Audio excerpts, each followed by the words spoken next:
നമസ്കാരം. ഇരിങ്ങാലക്കുട ടൈംസ് ന്യൂസിലേക്ക് സ്വാഗതം. പ്രധാന വാർത്തകൾ.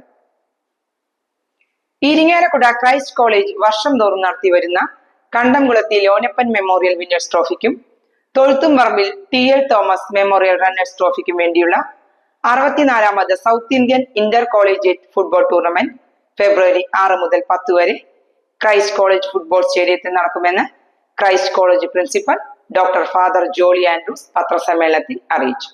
മുൻ വർഷത്തെ ജേതാക്കളായ Christ college, Keralavarma college, saint Thomas college, SB college Changanassery, MA college Kothamangalam, Bangalore Christ, Vyasa college തുടങ്ങി സൗത്ത് ഇന്ത്യയിലെ ഏറ്റവും മികച്ച 16 ടീമുകൾ ടൂർണമെന്റിൽ പങ്കെടുക്കും. 6-ന് രാവിലെ 7 മണിക്ക് ആദ്യ മത്സരം ആരംഭിക്കും. തുടർന്ന് 9 മണിക്കും ഉച്ചതിരിഞ്ഞ് 2 മണിക്കും വൈകിട്ട് 4 മണിക്കുമായി ഒരു ദിവസം 4 കളികൾ എന്ന രീതിയിൽ ടൂർണമെന്റ് പുരോഗമിക്കും. 7-ന് വൈകിട്ട് 4:30-ന് ടൂർണമെന്റിന്റെ ഉദ്ഘാടനം മന്ത്രി ഡോക്ടർ R. ബിന്ദു മറ്റു വിശിഷ്ട വ്യക്തികൾക്കൊപ്പം നിർവഹിക്കും. 8-ന് ടൂർണമെന്റിന്റെ ക്വാർട്ടർ ഫൈനൽ മത്സരങ്ങളും 9-ന് സെമി ഫൈനൽ മത്സരങ്ങളും 10-ന് വൈകിട്ട് 3 മണിക്ക് ഫൈനൽ മത്സരവും നടക്കും. 9-ന് വൈകിട്ട് 4:30-ന് ക്രൈസ്റ്റ് കോളേജിന്റെ മുൻകാല പ്രതിഭകൾ പങ്കെടുക്കുന്ന പ്രദർശന മത്സരവും അലുമിനി മീറ്റിംഗും ടൂർണമെന്റിന്റെ ഭാഗമായി ക്രമീകരിച്ചിട്ടുണ്ട്. ഫൈനൽ മത്സരത്തിന് ശേഷം വിശിഷ്ട വ്യക്തികളും കണ്ടംകുളത്തി കുടുംബാംഗങ്ങളും ചേർന്ന് സമ്മാനദാനം നിർവഹിക്കും. Christ college manager father Joy Peenikkaparambil, കായിക വിഭാഗം മേധാവി ഡോക്ടർ ബിന്ദു T. കല്യാൺ, നിതിൻ എന്നിവർ പത്രസമ്മേളനത്തിൽ പങ്കെടുത്തു. കണ്ടംകുളത്തി വേൾഡ് കപ്പ് എന്ന് അറിയപ്പെടുന്ന നമ്മുടെ കലാലയത്തിലെ 64ാമത്തെ south Indian intercollegiate football tournament ഇത് ആരംഭിക്കാൻ പോകുന്നു. ഫെബ്രുവരി 6-ാം തീയതി മുതൽ ഇതിന്റെ വിശദ വിവരങ്ങൾ സംസ്ഥാന സർക്കാരിന്റെ ഉന്നതമായ പുരസ്കാരം നേടിയിട്ടുള്ള GV രാജ അവാർഡ് കൂടെ നേടിയിട്ടുള്ള നമ്മുടെ പ്രിയപ്പെട്ട മാനേജർ നിങ്ങൾ അറിയിക്കും. ഒപ്പം തന്നെ physical education department doctor Bindu T. Kalyan, അതുപോലെ ഇതിനും ഈ വാർത്താ സമ്മേളനത്തിൽ പങ്കെടുക്കുന്നു. അച്ഛനത്തിന്റെ മുഴുവൻ ഡീറ്റെയിൽസും ചരിത്രവും നിങ്ങളോട് ഇപ്പോൾ സംസാരിക്കുന്നത്. നമ്മള് അതിന്റെ മുമ്പായിട്ടുള്ള തലത്തില് ഏറ്റവും സുന്ദരമായിട്ടുള്ള ഈ മണ്ണിൽ കളിക്കാത്ത ഇന്ത്യ കേരളത്തിന്റെ താരങ്ങളോ അല്ലെങ്കിൽ സന്തോഷ താരങ്ങളോ ഉണ്ടാവാൻ സാധ്യത കുറവാണ്. കോളേജ് തലത്തിൽ അത്രയ്ക്ക് പ്രാധാന്യമുള്ള ഒരു ടൂർണമെന്റാണ്, പുറത്തു കൂടാതെ നടന്നിട്ടുള്ള ഒരു ടൂർണമെന്റാണ്. നമുക്ക് ഇന്ത്യയിൽ എടുത്തു കാണിക്കാൻ പറ്റുന്ന ഒരു ടൂർണമെന്റാണ് കണ്ടംകുളത്തി ഫുട്ബോൾ വേൾഡ് കപ്പ്. അതിന്റെ 64ാമത്തെ പതിപ്പാണ് ഈ വർഷം നമ്മൾ 6-ാം തീയതി മുതൽ നമ്മുടെ ഗ്രൗണ്ടിൽ അരങ്ങേറുന്നത്. 16 ടീമുകൾ മാറ്റിവെക്കുന്ന മത്സരത്തിന്റെ സുന്ദരമായ കാഴ്ചകൾ, ഫുട്ബോളിന്റെ ശക്തി നമുക്ക് കാണാൻ പറ്റുന്ന ദിവസങ്ങളാണ്.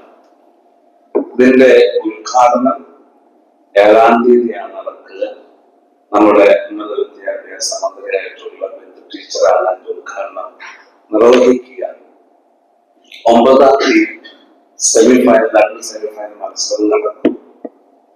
അത് ഒരെണ്ണം കാലത്തും ഒരെണ്ണം ഉച്ചതിരിഞ്ഞാണ് നടക്കുക. അത് കഴിഞ്ഞു കഴിഞ്ഞാൽ നമ്മുടെ സാധാരണ പോകാറുള്ള പഴയ കാല ക്രൈസ്റ്റിന്റെ ഫുട്ബോൾ താരങ്ങളുടെ സംഗമം ഉണ്ടായിരിക്കുന്ന അവരുടെ കളിയും ഉണ്ടാകുന്ന സുന്ദരമായിട്ടുള്ള ദിവസമായിരിക്കും 9-ാം തീയതി ഉണ്ടാകുക. നടന കൈരളിയിൽ ഗുരു വേണിജിയുടെ നേതൃത്വത്തിൽ സംഘടിപ്പിച്ചു വരുന്ന നവരസ സാധന ശില്പശാലകളുടെ പരമ്പരകൾ ഇതിനകം കലാലോകത്തിന്റെ സവിശേഷ ശ്രദ്ധ ആകർഷിച്ചു കഴിഞ്ഞു. ഇക്കഴിഞ്ഞ ജനുവരി 24-ന് ആരംഭിച്ച് ഫെബ്രുവരി 7-ന് സമാപിക്കുന്ന 130ാമത് ശില്പശാല പൂർണ്ണമായും ഫിലിമിൽ പകർത്തുവാൻ ഇറ്റലിയിൽ നിന്നും എത്തിച്ചേർന്നത് പ്രശസ്ത കലാപണ്ഡിതൻ ഡോക്ടർ വിറ്റോ ഡി ബെർണാഡിയും ഡോക്ടർ ഫ്രാൻസെസ്ക കച്ചാരിഷും ആണ്. ഏതാണ്ട് 35 മണിക്കൂർ ദൈർഘ്യമുള്ള വീഡിയോ ഡോക്യുമെന്റേഷനാണ് അവർ തയ്യാറാക്കി വരുന്നത്. ഇതിൽ ക്യാമറ കൈകാര്യം ചെയ്യുന്ന ഫ്രാൻസെസ്ക ലോക നാടകവേദിയിലെ 20ാം നൂറ്റാണ്ടിലെ ഏറ്റവും ശ്രദ്ധേയനായ സൈദ്ധാന്തികനും രംഗപ്രയോക്താവുമായ ജെർസി ഗ്രോട്ടാസ്മിയുടെ ശിഷ്യ കൂടിയാണ്. ശില്പശാലയിൽ പങ്കെടുക്കുവാൻ ഇന്ത്യയുടെ നാനാഭാഗത്തു നിന്നും എത്തിച്ചേർന്ന 18 യുവ പ്രതിഭകൾക്ക് വേണ്ടി ഗ്രോട്ടോസ്കിയുടെ അഭിനയ പരിശീലനത്തിന്റെ സവിശേഷതകൾ പങ്കുവച്ചു. അഭിനേതാക്കൾ സ്വന്തം കലകൾ പ്രദർശിപ്പിക്കുന്ന നവരസോത്സവത്തോടു കൂടിയാണ് ഫെബ്രുവരി 6 വൈകുന്നേരം 6 മണിക്ക് ശില്പശാലയുടെ സമാപനം. പൂമംഗലം വെങ്ങാട്ടുംപള്ളി മഹാദേവ ക്ഷേത്രത്തിലെ പ്രതിഷ്ഠാദിന ആഘോഷത്തിന്റെ ഭാഗമായി ഇരിങ്ങാലക്കുട കൊരുമ്പ് മൃദംഗ കളരിയുടെ ആഭിമുഖ്യത്തിൽ അവതരിപ്പിച്ച മൃദംഗമേള ഭജൻസ് ശ്രദ്ധേയമായി. 8 വയസ്സുള്ള രുദ്രദേവ്, ശ്രീഹരി എന്നിവരുടെ നേതൃത്വത്തിൽ 12 വയസ്സ് വരെയുള്ള 13ഓളം മൃദംഗ കലാകാരന്മാർ 10 വയസ്സ് മുതലുള്ള 13 അംഗ വെങ്ങാട്ടുംപള്ളി ഭജന സംഘത്തോടൊപ്പം ചേർന്ന് അവതരിപ്പിച്ച മൃദംഗമേള ഭജൻസ് പ്രേക്ഷകർക്ക് നവ്യാനുഭവമായി. ഇതിനു പുറമെ കൊരുമ്പ് മൃദംഗ കളരിയിലെ വിദ്യാർത്ഥികൾ അവതരിപ്പിച്ച മൃദംഗമേളയും അരങ്ങേറി. 1 മണിക്കൂർ നീണ്ടുനിന്ന പരിപാടിക്ക് കളരി ഡയറക്ടർ കൊരുമ്പ് വിക്രമൻ നമ്പൂതിരി നേതൃത്വം നൽകി.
ഭാരതീയ വിദ്യാഭവനിൽ അധ്യാപക രക്ഷാകർതൃ ദിനം സമന്വയ വിപുലമായ പരിപാടികളോടെ ആഘോഷിച്ചു.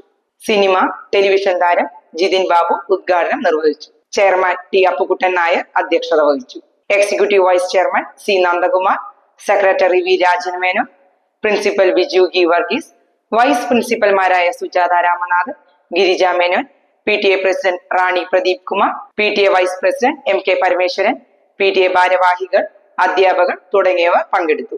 തുടർന്ന് രക്ഷിതാക്കളും അധ്യാപകരും അനധ്യാപകരും അവതരിപ്പിച്ച വിവിധ കലാപരിപാടികൾ അരങ്ങേറി.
ഇതോടെ ഇന്നത്തെ പ്രധാന വാർത്തകൾ സമാപിച്ചു.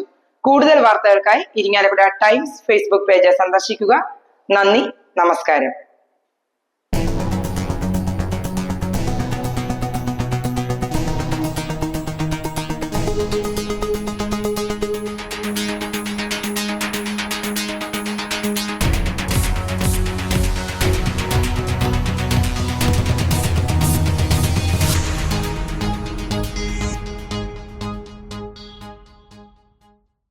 ഇരിങ്ങാലക്കുട ടൈംസ് ന്യൂസ് നിങ്ങൾക്കായി അവതരിപ്പിച്ചത് ICL Medilab, empowering health near Altara, opposite Village Office, Iringalakkuda, from the House of ICL. To Line, weaving stories around you. To Line Designer Studio, creations made from the heart.